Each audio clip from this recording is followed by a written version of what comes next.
Vraies Voix Sud Radio, le coup de projecteur des vraies voix. C'est ici, dans ce bar associatif au rez-de-chaussée d'un immeuble de 4 étages, que l'explosion s'est produite. Il était 20h15 hier soir, lorsqu'un homme lance volontairement à l'intérieur de l'établissement une grenade. Vous savez, j'étais en train de faire des mots fléchés, et d'un seul coup, quand ça fait boum, ça fait boum. Je me suis dit, mais qu'est-ce qui arrive? Bilan, une douzaine de blessés, dont 2 dans un état grave. C'est un acte d'une lâcheté inouïe.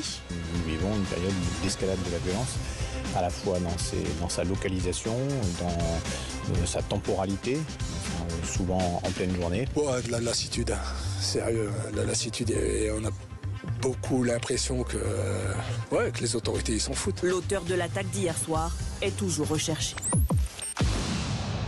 Et donc 15 blessés à l'heure qu'il est. Le pronostic vital de 2 blessés reste encore engagé malgré les légères améliorations de leur état. Suite, ça s'est passé à Grenoble hier. Un homme a donc jeté une grenade dans un bar du quartier olympique. La police recherche toujours activement l'auteur de l'attaque. Et ce qui nous amène à cette question, est-ce que Grenoble est en train de devenir, avec cette scène de guerre, cet usage d'un engin de guerre qu'on voyait dans les films sur la Seconde Guerre mondiale d'ailleurs, est-ce que Grenoble est en train de devenir une des villes les plus dangereuses de France? Alors on pourrait même élargir la question, est-ce qu'elle n'a pas toujours été d'ailleurs, Philippe Bilger? J'ai l'impression que tous ceux qui ont connu Grenoble ont trouvé qu'il y avait un climat toujours très, très inquiétant sur le plan de la sécurité. Et on le constate ces dernières années. Moi, ce qui m'intéresse profondément, et comme je crois que nous n'avons pas d'invité, c'est une question que je pose à mes amis. Est-ce qu'on peut dire que l'idéologie très particulière du maire de Grenoble, qui, vous l'avez dit tout à l'heure, Jean-Marie, lorsqu'on lui pose des questions sur la sécurité, répond vertement que, en réalité, ça ne l'intéresse pas. Il a dit que je m'en fous, peut carrément. avoir une incidence sur la délinquance et la criminalité à Grenoble? Est-ce qu'il y a un lien à faire entre l'idéologie de l'édile et les actes qui sont commis, comme si en réalité, confusément, les délinquants sentaient qu'il n'y a pas une véritable opposition intellectuelle et politique aux transgressions qui bouleversent le citoyen. Bruno Pomar. Alors, je ne serais pas aussi dur pour une fois avec Piolle, bien que, évidemment, ce monsieur ne veut pas entendre parler de sécurité, évidemment, mais ça, c'est flagrant depuis bien longtemps. Non, je crois que, très sincèrement, le narcotrafic, le terrorisme, évidemment, d'un deuxième temps, je dirais, et peut-être aussi les luttes communautaristes, c'est le quotidien de notre pays, dans pas mal de grandes villes de France, Marseille, Bordeaux, Lyon, Grenoble qui est dans le haut du spectre, comme on dit, nous montre que, encore une fois, on est dans des villes qui sont totalement dépassées par ces problématiques. À ça, on y ajoute, évidemment, si on parle de la sécurité pure, effectivement, tu as raison, Philippe, de dire que l'idéologie de certains maires fait que les policiers municipaux sont pas toujours armés. D'ailleurs, si on prend l'exemple avec Urmic à Bordeaux, oui, qui a décidé d'armer une partie de sa police municipale pour la nuit. Moi, j'ai eu la chance d'ailleurs de faire une visio avec lui sur France Info, je crois que c'était, et où il avait décidé le jour même d'armer sa police. Bien, quand j'ai eu ce maire de Bordeaux en face, et je lui ai dit bravo monsieur le maire, pour un maire écologiste, c'est bravo de prendre des décisions comme ça. Il m'a répondu en gros, c'était un changement de paradigme total pour lui. J'ai l'impression de le violer, excusez-moi. J'ai découvert le réel. Mais c'est exactement ça. Et même son équipe municipale, tout le monde n'est pas d'accord avec lui. Donc ce qui veut dire que l'idéologie, évidemment, nous fait pas avancer en matière de sécurité dans ces villes, ça c'est réglé. Hein. Et c'est pour ça que effectivement le sentiment d'insécurité, etc., se fait ressentir auprès des habitants. Mais n'empêche que le trafic, le gros du spectre de la délinquance, c'est trafic de stupes, etc. Et on le voit là encore hier soir plutôt, est dramatique. Et là, il va falloir prendre quand même des décisions. N'oublions pas quand même que nos forces de police, encore une fois, font un boulot considérable. Ne pensons pas une seule minute. J'ai entendu tout à l'heure le monsieur qui disait oui, mais que fait l'État, Non, la police bosse, et croyez-moi qu'ils bossent comme des fous.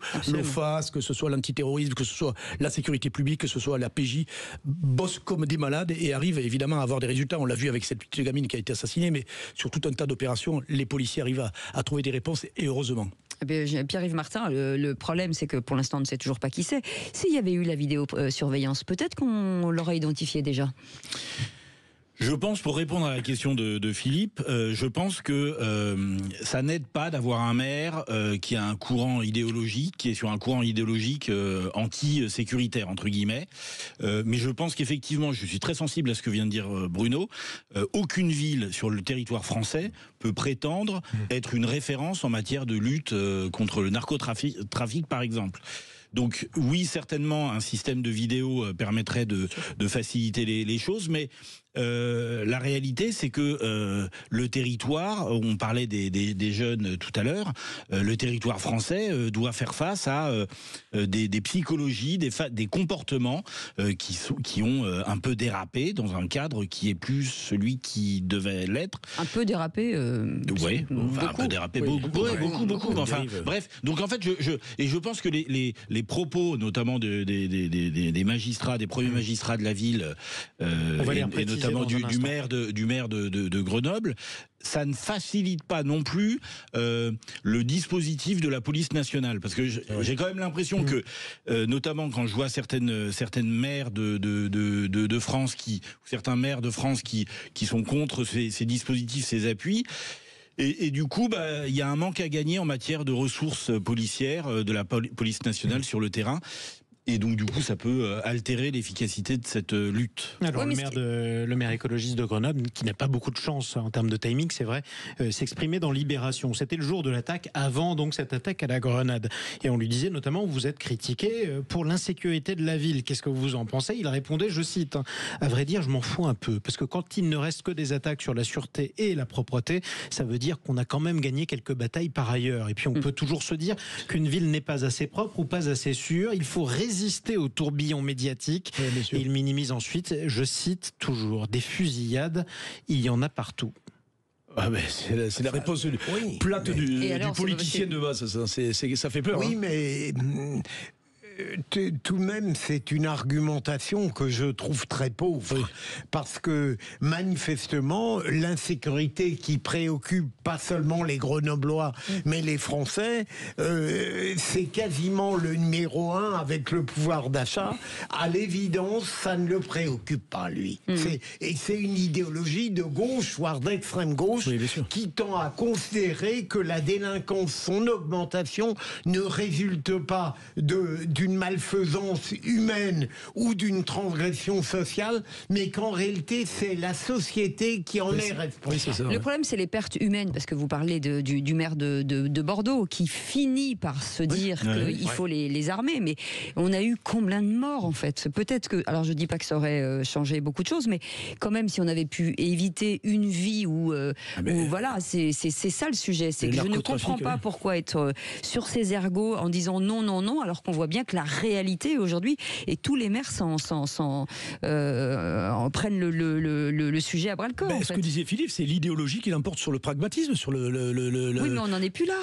Mais si, la preuve, c'est alors on évolue. Je donnais l'exemple du maire de Bordeaux. C'est une véritable évolution pour lui.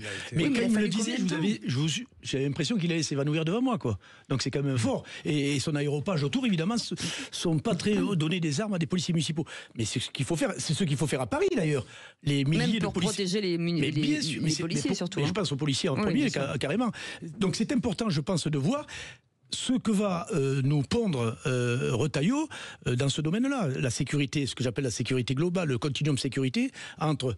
Il va y avoir le Beauvau de la sécurité sécurité civile, mais des polices municipales également. Bon, tout ça est important et je pense qu'on va aller vers... Est-ce qu'il aura la majorité pour le faire passer, son texte? Il faudrait...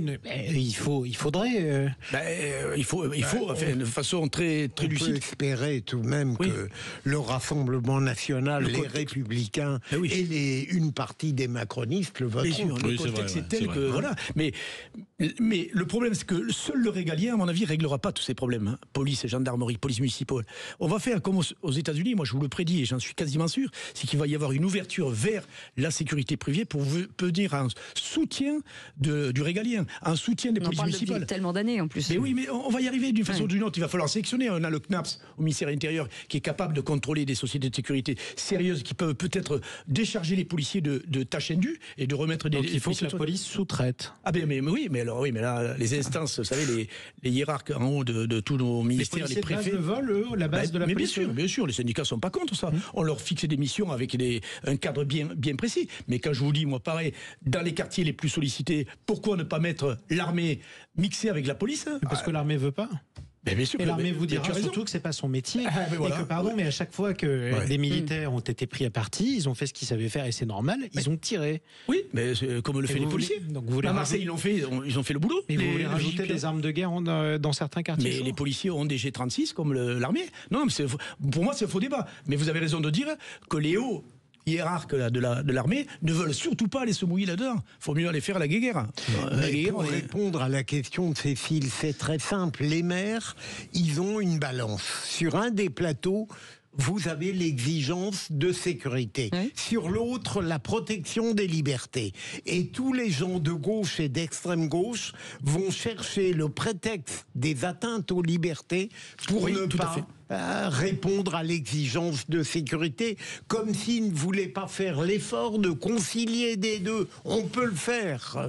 Mais parce que aussi la sécurité a été la thématique de la sécurité a été préemptée par la droite et l'extrême droite. Ouais, aussi. Et donc du coup il y a un calcul politique de je vais pas soutenir une thématique que mon opposant détient et maîtrise. On entretient son fonds électoral, tout simplement. Oui, mais quand on commence à dire qu'on va mettre des AirTags pour pister ses enfants, comme c'est la même chose que vous mettez dans votre valise quand on vous la vole, une petite puce, et voilà, il y a un moment donné, il faut qu'on réfléchisse aussi à ce qu'on veut comme vie pour nos enfants, ou même pour nous en général. Est-ce qu'on veut tous vivre en regardant sur un téléphone, savoir où est son mari, où sont ses enfants? Non mais je plaisante pas, mais c'est la vérité. Vous avez raison. C'est pas possible. On peut pas vivre comme ça. Et ça, c'est une atteinte aux libertés. Ça, c'est une vraie atteinte aux libertés. Il faut savoir jusqu'où on a envie d'aller pour nous protéger. Mais en ce qui me concerne, je serais prêt à perdre un peu de liberté pour la sécurité de tous. Très clairement. Merci beaucoup, messieurs, pour ce sujet. Voilà, vous êtes. On ouvre la grille de la prison. La conclusion de Philippe Bilger était avec deux chroniqueurs de haut talent. Merci Philippe. Merci beaucoup Philippe Bilger d'avoir été avec nous. On vous retrouve demain. Merci Pierre-Yves Martin. Merci Bruno Pomar. Jean-Marie Bordry. On reste ensemble dans un instant. On va parler automobile. Exactement. On va vous parler de MG Motors, cette antique marque anglaise ressuscitée en Chine et qui veut accélérer en 2025. On en parle dans un instant. Soyez les bienvenus. On reste avec vous jusqu'à 20h. Alta Profit.